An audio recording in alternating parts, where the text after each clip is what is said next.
Pues Edurne Ochoa, gracias por este espacio para Capital. Nuestro director Josué Is te manda saludos. Muchas gracias. Y bueno, pues si te parece entramos directamente a esta entrevista. No sé si estés de acuerdo con nosotros que ser mujer en México es difícil, pero ser mujer activista y alzar la voz todavía es más difícil, ¿o cómo ves?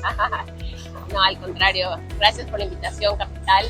A ti, sí, sin duda ser mujer, o sea, ya nacer en este país siendo mujer ya es una gran desventaja, ¿no? Por todas las discriminaciones. Y ser una mujer no solamente que alza la voz, ¿no? Y activista, sino ser una mujer incómoda. Y creo que el feminismo, si no incomoda, no es feminismo, es marketing. Entonces, las mujeres que alzamos la voz, que luchamos, que marchamos, que cuestionamos, que irrumpimos y demás, pues por supuesto al statu quo, ¿no? Al establishment, pues nunca le hemos sido cómodas, pero eso nos lo dice la historia. Pero solamente bajo la incomodidad es que hemos podido transformar la vida pública y política de las mujeres, no solo en México, sino a nivel mundial, así que sí, es complicado. Oye, y hablando de incomodidad, pues tú fuiste muy incómoda para una gestión para Miguel Barbosa Huerta. Incluso denunciaste que Verónica Vélez Macuil, su coordinadora de comunicación social, te mandó a espiar. ¿Por qué crees que ella pues hizo este tipo de acciones en contra tuya? Bueno, yo nunca señalé que fue Verónica la que me mandó a perseguir ni nada, ¿no?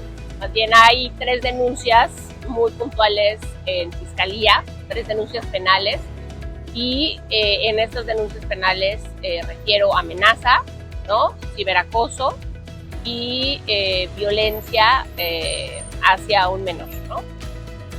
Evidentemente, sí, digo, todo el mundo lo sabe, yo no salí de la mejor manera del gobierno de Luis Miguel Barbosa Huerta, él me corre, y durante el tiempo que yo fui subsecretaria, constantemente me mandaban a decir, baja ese tweet, no puedes salir con el pañuelo verde, no puedes salir a exigir el tema de los feminicidios, etcétera. Entonces yo les decía, bueno, o sea, se supone que yo estoy en este espacio por la congruencia, o sea, porque la sociedad civil, porque las activistas confían en que desde este espacio yo voy a poder tener mayor incidencia, ¿no? Y que mi voz va a tener mayor resonancia. Entonces, nunca estuve dispuesta a bajar ningún tweet, nunca estuve dispuesta a acatar las órdenes en el sentido que me mandaban, ¿no? Y te voy a decir cómo se los dije a estas personas en su momento. Les dije, miren, yo no sé con quién están o creen que están tratando. A lo mejor si a un subsecretario o a alguien que trabaja en el gobierno en el área de obra pública le dices, oye, pues no contabilices 10 camiones, di que son 13, y acepta, pues es el tema de esa persona, ¿verdad? Que ya es un tema de corrupción y es un tema de falta de acceso a temas de transparencia, ¿no? Pero resulta que lo que ustedes me piden, digamos, altera, ¿no? Y contraviene la dignidad, pero además la vida de las mujeres. Y yo con la vida de las mujeres no puedo jugar. Y no voy a jugar, no me voy a prestar a eso. Entonces, soy la persona equivocada a la que le están solicitando que baje o que se calle, porque se supone que estoy aquí por eso. Entonces, bueno, sí, no fui cómoda, me corrieron de esa administración y después empezó una persecución. Me metieron una denuncia penal por 40,000 pesos. El objetivo, o sea, bueno, decía la denuncia, desvío de recursos. O sea, imagínate, desvío de recursos de 40,000 pesos cuando deberían de, o sea, de estar observando a quienes tienen desvío de recursos de 1,000 millones, 8, ya sabes, ¿no? Y con cosas tan absurdas como que yo no había comprado.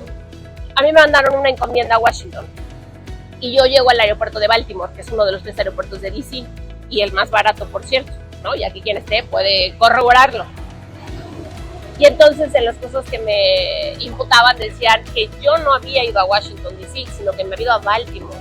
No había cumplido con el ordenamiento. Y yo decía, oigan, pero si ustedes compraron los boletos, ¿no? Y además es el aeropuerto más barato. O sea, ¿sí me explicó? No entregaste el ticket de regreso de DC a México. Les decía, no soy un holograma. O sea, con 40,000 pesos me quedé a vivir en Georgetown, en DC, ¿no?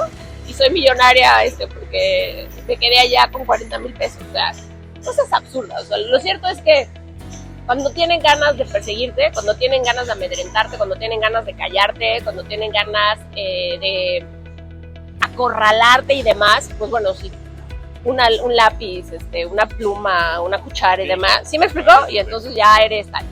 Y bueno, pues el objetivo, porque aparte me lo dejaron muy claro, era que los titulares dijeran, activista roba, tal, o sea, era como quemarme públicamente, hacerme una campaña de desprestigio y que yo pues perdiera toda la credibilidad ante la opinión pública. Evidentemente yo me defendí, además aquí lo agradezco públicamente a Ernesto Ramírez, que fue mi abogado, él entró a mi defensa, porque a mí se me hacía, además de todo, una injusticia. Y a partir de ahí empezó una serie de acciones en mi contra, hacia mi familia, hasta que termina este último año ya en un tema, el que denomino sicariato digital, muy fuerte, y que empiezo a encontrar relaciones o coincidencias de lo que a mí me había sucedido durante estos años con varios medios de comunicación que me decían, es el mismo modus operandi, ¿no? O sea, lee esta columna de Rodolfo y Rodolfo menciona a tales personajes, ¿no? Lee a Caro del Popular y ella también menciona a tales personajes, ¿no? Abel Coapa pues también checa lo que dice y refiere, ¿no? Entonces, digamos que fui armando como un rompecabezas. Entonces, a partir de eso es que yo le pido al Poder pues, judicial que se encargue, sí, ¿verdad?, de impartir justicia, de investigar a través de mis 3 carpetas de investigación y que determine quién tuvo el tiempo, el dinero y la infraestructura para perseguirme 4 años. Porque no fue, digamos que se maximizó este último año, o sea, se potenció. Pero eso no exime que yo tengo en mis carpetas, en mis denuncias penales, años atrás. O sea, fue desde el inicio. Exacto. O sea, entonces, y está ahí en todas las pruebas que yo le entrego a la Fiscalía, que son años de persecución y de amenazas y de acosos y demás, más todo lo que se exacerba 2023 hacia mí y obviamente hacia mi hijo. Ahí es cuando yo dije, esto sí no es posible, porque una cosa es que yo soy una persona pública, que yo pueda ser incómoda, ¿no? Que yo pueda estar luchando por los derechos de las mujeres, etcétera, y otra cosa es que se metan con un niño de 14 años. O sea, a mí me parece, y de verdad se los decía, hasta las mafias tienen códigos.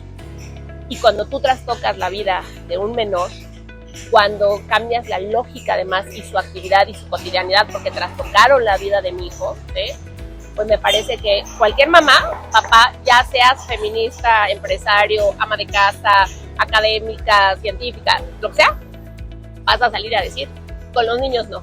O sea, con nuestros hijos no hay manera, no es negociable, y eso fue por lo que yo salí a hacer. Simplemente defenderme ante la embestida terrible de la que ella había sido sujeta durante años. Y no es ningún secreto esta dinámica de que mandaban una horda de bots contra comunicadores, comunicadoras. Me imagino que tú padeciste también este tipo de prácticas, este tipo de acciones. Sí, uy, no, bueno. La evidencia de todos los screenshots que fui tomando es absurda, ¿no?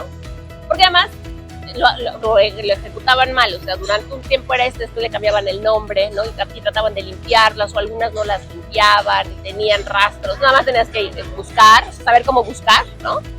Y entonces fui encontrando, pues que eran además cuentas aplaudidoras de ese gobernador, ¿no? Y que también eran quienes atacaban. Y ahí es donde me di cuenta, o sea, de quiénes fuimos sujetos y sujetas de toda esta embestida, ¿no? Entonces, pues sí, o sea, pero además, o sea, ya algo que creo que es importante decirlo, o sea, el ataque no se queda solamente en las redes sociales, es decir, los bots. Hacia mi persona ya fueron llamadas robotizadas en donde me decían, pinche perra, cuídate tu hijo. O sea, ya el nivel de acoso y de violencia escaló. ¿Me explico? O sea, no creas que es como que, ay, Durner no se aguanta porque los bots o los trolls le fueron a decir feminazi, vieja loca, etcétera, todo lo que van a decir, ¿no? Porque aparte, y eso es lo menos que me dijeron, ¿no? O sea, aparte son vulgares, o sea, creo que de verdad son tipos que no tienen, o personas que no tienen la mínima ética, ¿no? O que en lugar de contrastar ideas y demás van a denostarte, ¿no? Van a calumniarte, van a decir unas vulgaridades, lo que me parece terrible. Conmigo ya fueron amenazas directas, ¿no? Telefónicas y de otras maneras. Entonces te digo, o sea, lo mío sí escaló ya a niveles en donde dije, yo no estoy dispuesta a que mi familia y sobre todo un niño menor de edad tenga que vivir esto por el simple hecho, ¿no?, de ser una mujer pública, o de alzar la voz, o de exigir que las autoridades hagan lo que tienen que hacer, ¿no? O por llevar un conteo de lo que no se ha hecho por la declaratoria, o por el tema de los feminicidios, o por el tema de personas desaparecidas, o por el tema de violencia familiar. O sea, finalmente es la vida de las poblanas las que está en juego, ¿no? Y de ahí surge esta iniciativa que estás promoviendo contra el sicariato digital. Si nos puedes explicar más o menos cuáles son sus puntos más importantes. El tema de la iniciativa, de este paquete de iniciativas contra el sicariato digital, que además está cobijado por la diputada Dolores Camilla, porque bueno, evidentemente yo no soy diputada, soy ciudadana, sociedad civil, sí una mujer política, pero no tengo injerencia. Tiene que ver con, primero, reconocer la figura en el glosario de delitos digitales de lo que es el sicariato digital, ¿no? O sea, ponerle ya una definición. Y ahí vienen otras definiciones más, como la violencia psicofamiliar digital. ¿Por qué? Porque a partir de la experiencia que yo vivo me doy cuenta que también hay una alteración en tu núcleo familiar, ¿no? Por eso es psicofamiliar digital, porque afectan a tu esposo, a tu papá, a tu mamá, a tus hijos, a tus hijas, a tu entorno, ¿no? Entonces, ampliar las definiciones. A partir de eso es que se llaman intervenciones ilegales entre particulares. Y entre particulares es desde que el Estado intervenga de manera ilegal en sus tecnologías de información y de comunicación, como que una empresa que contratan para intervenir en tus telecomunicaciones y violentarte, humillarte, menoscabarte, denostarte, intimidarte, infantilizar, todas estas cosas que hacen, ¿no? Y que son además ejercidas a través de tecnologías de la información y comunicación, compuesto tus redes sociales, el internet, la inteligencia artificial, etcétera. O sea, todas estas herramientas que hoy existen y que pueden ser puestas al uso y mal uso, ¿no? Para amedrentar y perseguir defensoras de derechos humanos, periodistas o simplemente gente incómoda, ¿no? Digo, ustedes medios tampoco vayan a creer que están exentos de todo eso. Y también pedimos que se reconozca la figura de ciberviolencia política contra las mujeres en razón de género en la ley de acceso a las mujeres a una vida libre de violencia, y que también se meta en el Código Penal, o sea, que esos delitos entren en el Código Penal. Y que se fortalezca la relación, ¿no? y la respuesta entre ciberpolicía, fiscalía y ministerios públicos.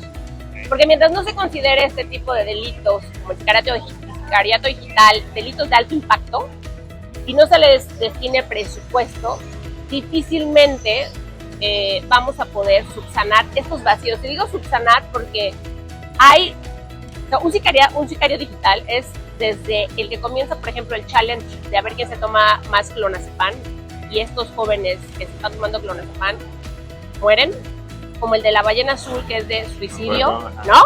Exacto. Hasta quien le habla a un adulto mayor y le dice, somos el banco y quiero que me des los 16 números de tu cuenta, y les vacían sus tarjetas y no hay posibilidad de rastrear porque compraron con $9 un chip para poder clonar tu teléfono. O sea, así de fácil es que puede haber una clonación de un teléfono, ¿no?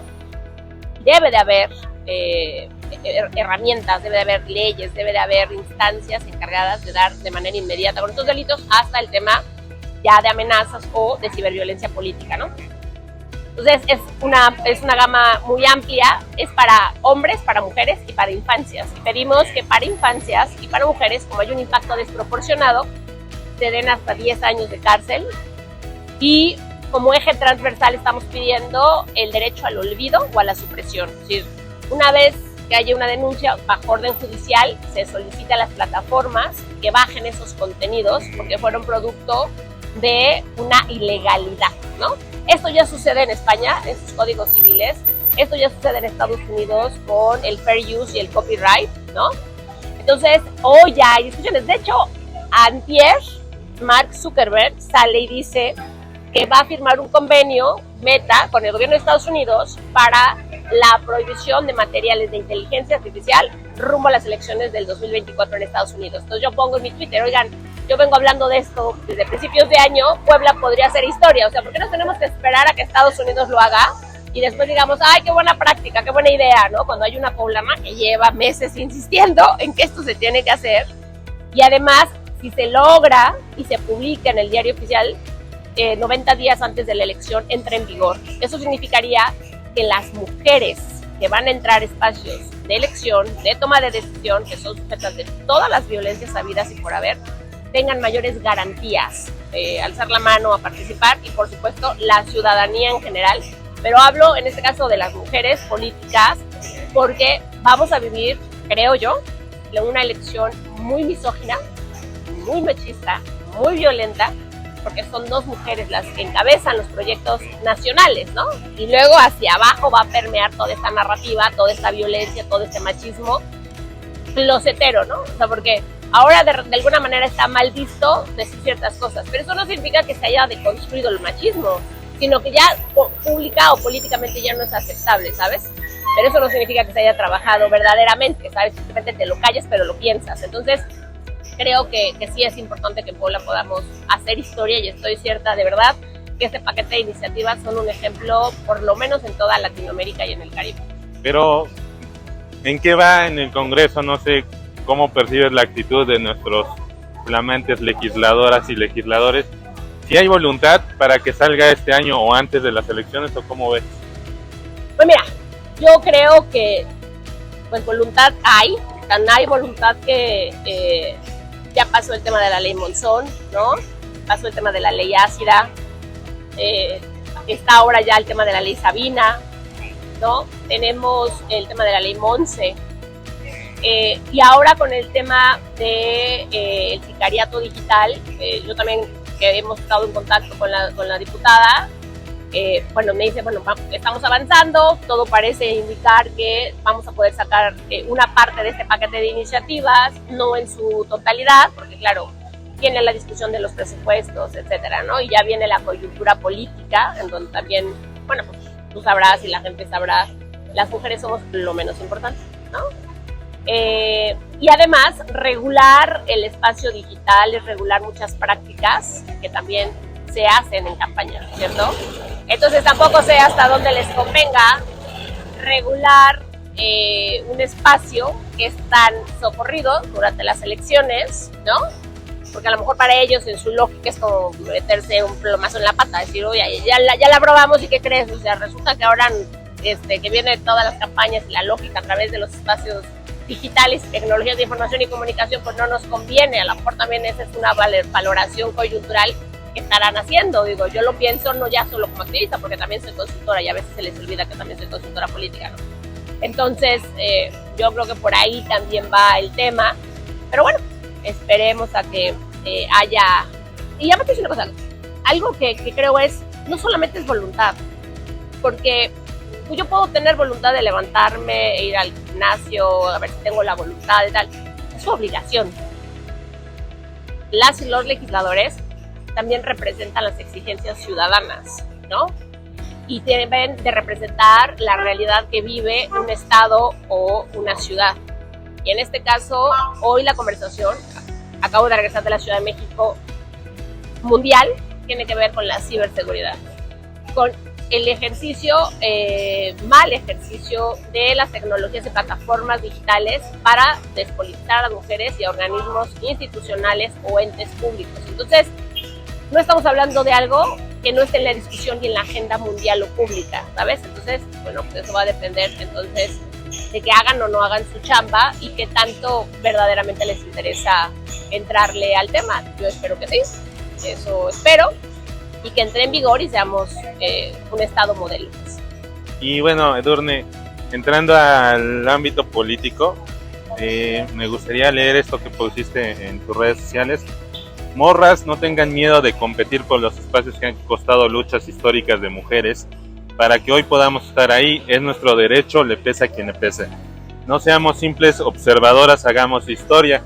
Y todo esto a que pues ya levantaste la mano para la diputación por el Distrito 12 Federal.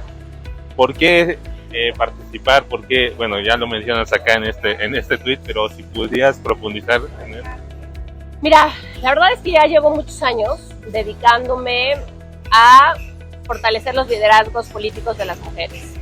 Esta es la 7ª generación de 33 mujeres, en donde culmina el 18 de noviembre con una cumbre de comunicación política que, por supuesto, además están invitadísimas los medios de comunicación. Soy capacitadora para las prerrogativas de las mujeres en todos los partidos políticos en toda la República Mexicana.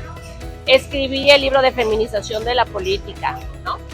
Soy asesora externa de comunicación con perspectiva de género para la Organización de Estados Americanos para poder incentivar la participación y el liderazgo público y político de las mujeres. Es decir, llevo mi vida dedicada a que las mujeres lleguen arriba en estos espacios, ¿no? Formé parte de las colectivas y hice la campaña de comunicación para la 3 de 3, ¿no? Por ejemplo. Instalamos en la elección pasada la observatoria Todas MX, en donde pasamos un reporte a la CEDAW. He estado en temas de formación y de capacitación política en Latinoamérica, diciéndole a las mujeres, es nuestro tiempo, es nuestro momento, no tengamos miedo, hagamos valer estos derechos que históricamente nos han costado la vida, sangre, ¿no? O sea, porque las mujeres hemos nacido sin derechos y hemos tenido que conquistar, o las mujeres que nos antecedieron han tenido que conquistar todos los derechos para que hoy yo pueda estar aquí y para que las mujeres podamos participar. Entonces, hay una parte del libro de feminización de la política en donde pongo, el patriarcado es tan benevolente que nos reduce a cifras, pero nos niega la voz, la libertad, la autonomía y el voto. Para mí el hecho de haber participado también en que se tipificara la violencia política contra las mujeres por razón de género, porque en 2018 yo hice un paper de un proyecto que se llamó Women, Drinks and Politics después de una elección, y estuve también en el tema de la paridad, hablando y discutiéndolo en el Congreso de la Unión como organización de la sociedad civil, pues evidentemente representa que, ok, ya llegamos numéricamente, pero ahora sustantivamente estamos ejerciendo ese poder, porque hasta el día de hoy los dueños de los partidos son hombres, los coordinadores de los partidos, la mayoría son hombres, ¿no? Creo que es el momento entonces de perder ese miedo, o con todo mi miedo, decirle, a ver, miedo, ven conmigo, pero lo tengo que hacer, porque han sido luchas históricas, hay que participar, y digo, le pese a quien le pese, porque lo cierto es que en la narrativa quisieran decir, oigan, es que no hay mujeres, ya las buscamos por todos lados y no existen, ¿no? O sea, ¿a quién ponemos? Bueno, pues somos el 51.2% de la población, o sea, somos la mitad y más, uno, de la población en México. Mujeres hay. El tema es que nos han dicho que la política es terrible, ¿no? Que todo es corrupción, que no vamos a poder, nos desencampan, los partidos no nos brindan herramientas para formación y capacitación política, no transparentan el gasto, etcétera, ¿no? Entonces se dicen las mujeres, ¿y cómo para qué voy? ¿Para que me golpeen, Edurne? ¿Para que me desprestigien? No tengo dinero para enfrentar esta elección, porque además hoy mismo en la OEA se está discutiendo, hay una campaña que dice, ¿y dónde está el dinero para la campaña de las mujeres? Porque claro, ya llegamos numéricamente, pero luego ¿cómo lo financias, no? Entonces, por eso mi narrativa está en torno a esto. Y cuando yo he tenido, déjame decirte a ti y al auditorio que nos ve, que llevo años teniendo invitaciones, años. O sea, es de que Edurne participa, es que tú siempre estás en el espacio público, es que siempre alzas la voz, es que estás en el Congreso de la Unión, es que estás en organismos internacionales, es que asesoras además gobiernos, ya, o sea, como anímate, ve. Y yo no lo había querido hacer porque yo decía, bueno, prefiero estar de este lado apoyando, ¿no? Fortaleciendo la participación política de más mujeres, creo que puedo tener mayor incidencia. Pero también creo que llega un punto en la vida de todas las personas en donde agotas hasta lo máximo los espacios en donde estás, ¿no? Creo que ya di todo lo que tenía que dar en un tema de formación y capacitación, porque no puedo ir más allá de la prerrogativa que recibe un partido político porque no depende de mí, ¿no? Pero ya lo hice. Sigo llevando gobiernos y a mujeres a puestos de decisión, pero resulta que no está en mis manos, al final, las decisiones de gobierno que se toman, tanto hombres como mujeres, y de repente hay una sensación de frustración porque dices, había un compromiso, había una agenda, se supone que te interesaba, y muchas veces termina ya no interesándoles, ¿no? Entonces ahí ya tampoco me puedo meter, entonces agoto lo que puedo llegar a hacer porque yo no soy autoridad. Entonces, digamos que eso ya lo agoté. He salido a marchar, manifiestos, change.org, he ido a discutir al Congreso de la Unión el anexo 13, los presupuestos, ya se metió un paquete de iniciativas como este del Sicariato Digital desde Organización de la Sociedad Civil, es decir, lo que está en mi cancha, como ciudadana, como activista feminista y consultora, creo que ya lo agoté.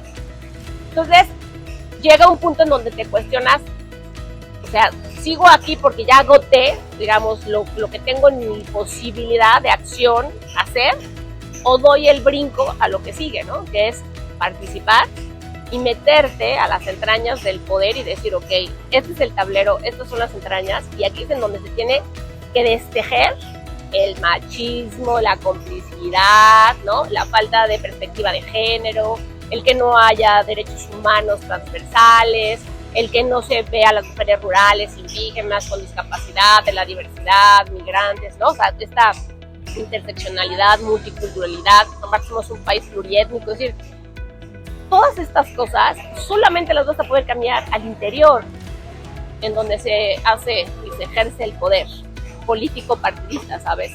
Entonces la decisión fue sentarme con mi familia y decir, oigan, tengo invitaciones, ¿qué hacemos? Y digo hacemos porque yo creo mucho en la familia. Entonces, para mí son decisiones colectivas. Entonces fue, oye papá, te invito a comer, ¿qué opinas? Mi papá fue candidato varias veces en Puebla. Mi papá siempre ha militado en la izquierda. Le dije, oye papá, me invitan, tal, y me dijo, yo te he venido diciendo desde hace mucho tiempo, Edurne, que ya le entres, o sea, eres un gran cuadro. Bueno, ¿qué va a decir mi papá de mí? No, ya mejor ni les digo todas las flores que me echa mi papá, porque van a decir, no, bueno, pues es tu papá, ¿no? Ni modo que diga lo contrario. Pero mi papá sí es de que tienes que participar. Ok, entonces sí le entramos porque le entras como familia, ¿no? Porque no solamente te atacan a ti, porque evidentemente hay ataques. Vayas a creer que creo que va a ser un día de campo. Me queda claro que no. Y menos con todo lo que he venido viviendo durante este tiempo. Y después me siento con mi hijo y le planteo el escenario. Le digo, oye, amor, hemos pasado meses muy complicados. Me están haciendo una invitación. A mí me gustaría conocer tu opinión, porque finalmente, pues también puede haber una embestida hacia mí, guerra sucia, ¿no? Campañas de desplazación, muchas cosas, pero tú sabes quién es tu madre, lo que hace y demás, pero me interesa tu opinión porque lo vamos a vivir juntos, ¿sí? O sea, ya vivimos esta etapa de ataque durante todos estos meses. Y mi hijo me dijo, mamá, sí, ¿no? Porque si así como me defendiste a mí, vas a defender a las demás personas, mamá, tú tienes que ir, ¿no? Me abrazó y me dijo, te amo, te adoro, mamá, lo que tú decidas, yo aquí estoy contigo. El hecho de que mi hijo me dijera, si como me defendiste a mí, vas a defender a las demás personas, o sea, bueno, se me hace chiquito el corazón, o sea, es como decir, híjole, este niño cómo puede, o sea, cómo ve lo que su madre pudiera hacer por más gente, ¿sabes? Y después, obviamente, con Alejandro, con mi esposo, porque, bueno, pues él también ahora mismo está en un espacio público, ¿no? Entonces fue hablar y decirle, a ver, yo tengo estas invitaciones, ¿qué hacemos?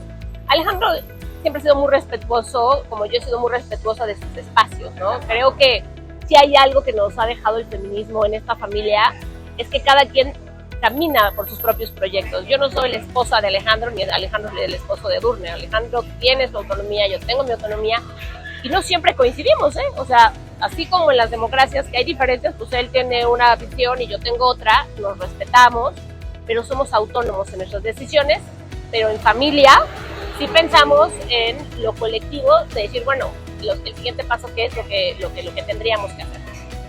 También me dijo, como siempre, yo voy a respetar lo que tú decidas, creo que eres una mujer que tiene mucho que aportar, así que, ¿qué te puedo decir? Amor, vas, ¿no? O sea, con todo. Y bueno, pues tomé la decisión de alzar la mano, de anotarme, y pues hoy mismo estoy anotada por el Distrito 12. Por Morena. Por Morena, claro, sí, por Morena. ¿Y cómo es la relación con, no sé si platicas con Olga Lucía Romero García Crespo, y este distrito que ahorita está en manos del PAN, pues cómo hacer lo posible para recuperar, bueno, para que Morena, la izquierda, lo tenga? No he tenido la oportunidad de acercarme con Olga, porque además creo que es importante como esperar los tiempos, ¿no? Es decir, ahorita solamente estoy anotada, ni más ni menos, o sea, no soy nada más que una aspirante que se anotó de, creo que miles que se anotaron a nivel nacional, ¿no? En los procesos internos de Morena, y tengo que esperar a que me midan, porque lo primero que va a suceder es que hay un tema de medición, ¿no?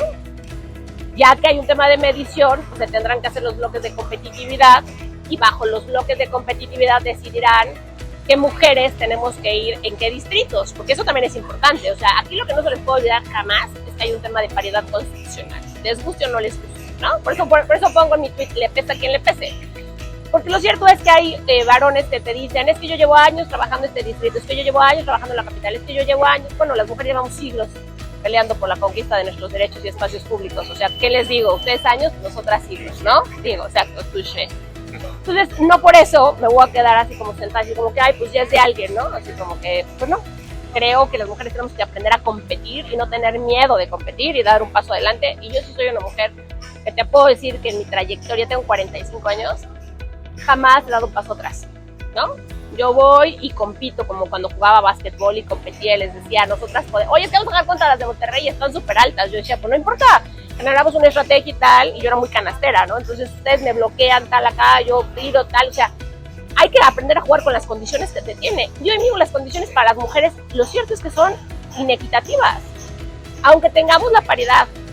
Entonces, decido este distrito porque es donde vivo, ¿no? O sea, yo he criticado mucho que de repente llega gente, porque aparte la ley te lo permite, a distritos federales y dices, pues, ¿cuándo has vivido aquí? ¿No? y ahí en serio conoces nuestro distrito, nuestro territorio. De hecho, uno de los grandes ejercicios que hice la elección pasada fue territorio seguro, y justamente la mayoría de las mujeres que instalé fue todo mi distrito para medir el tema de la violencia. Le presenté y dejé un paper de política pública al ayuntamiento que por supuesto no le interesó. Yo creo que salí de la reunión, lo hicieron pedacitos y lo tiraron al bote de la basura. Pero fue un gran ejercicio que se hizo por la preocupación y para que los temas cambiaran. Entonces decido, y claro, sí me lo dijeron, oye, Edurne, pero es el distrito con la nueva redistritación el más grande, porque es enorme el distrito 12. El 11 ahora se hizo pequeñito.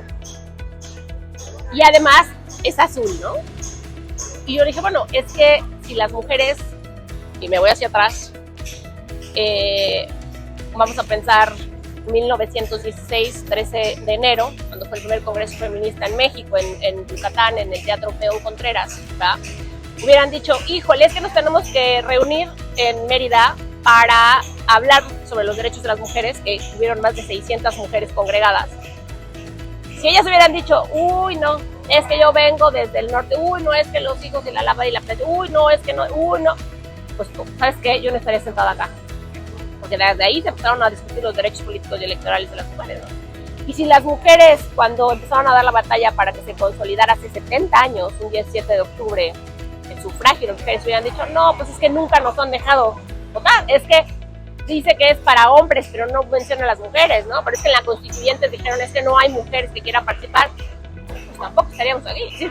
Los 200 que nunca nos lo han puesto fácil. Entonces, yo no me puedo quedar sentada diciendo, ay, bueno, pues quiero un distrito en donde tenga todas las posibilidades de ganar, es más, lo quiero plurinominal, ¿no? Pues no, hay que competir. Déjame decirte que yo además respeto a Mario Riestra, porque ese es su distrito. A mí me parece que es un hombre que también tiene trayectoria, trabajo, etcétera. Cuando nos vemos nos saludamos y creo que hay como respeto mutuo.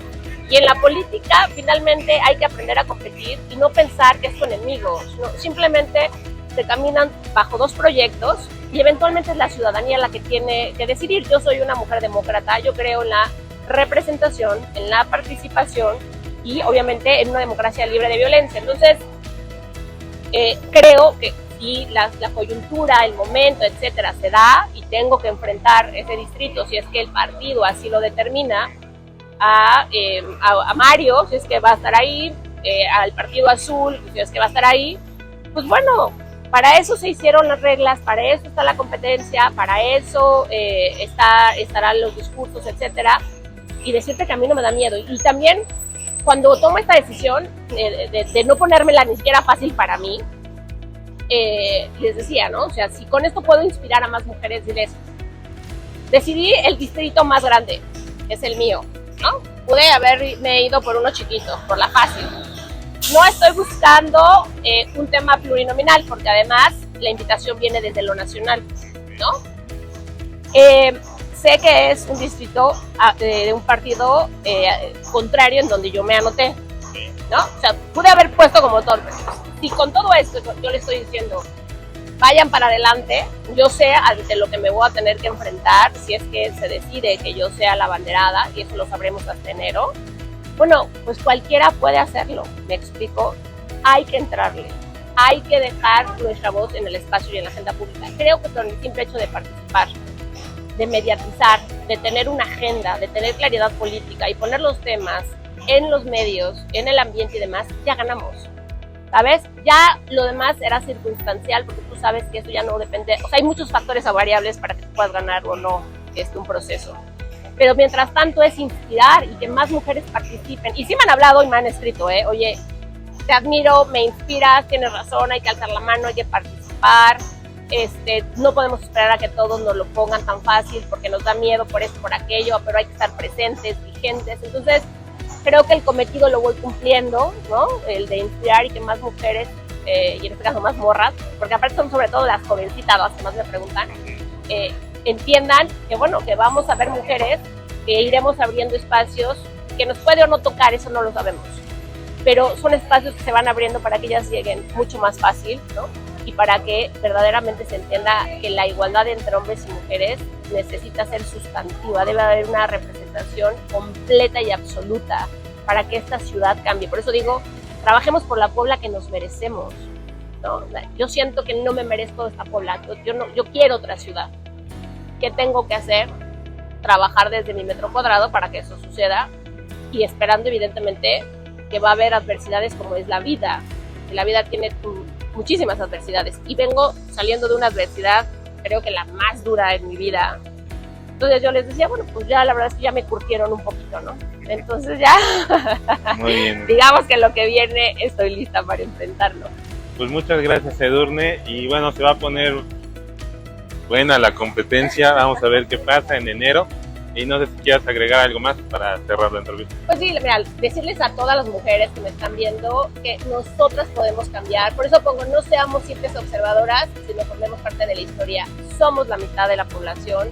En nuestras manos está el cambio de rumbo del distrito, del territorio, del estado, de las ciudades, de todo México.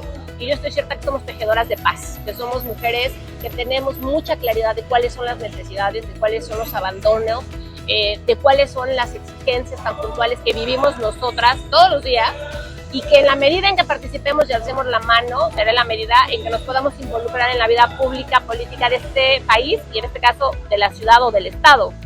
No solo hay que ciudadanizar la política, hay que politizar a la ciudadanía, y en este caso la mitad de la población. Así que involúcrense, participen y cambiemos y trabajemos por la ciudad que todas y todos nos merecemos.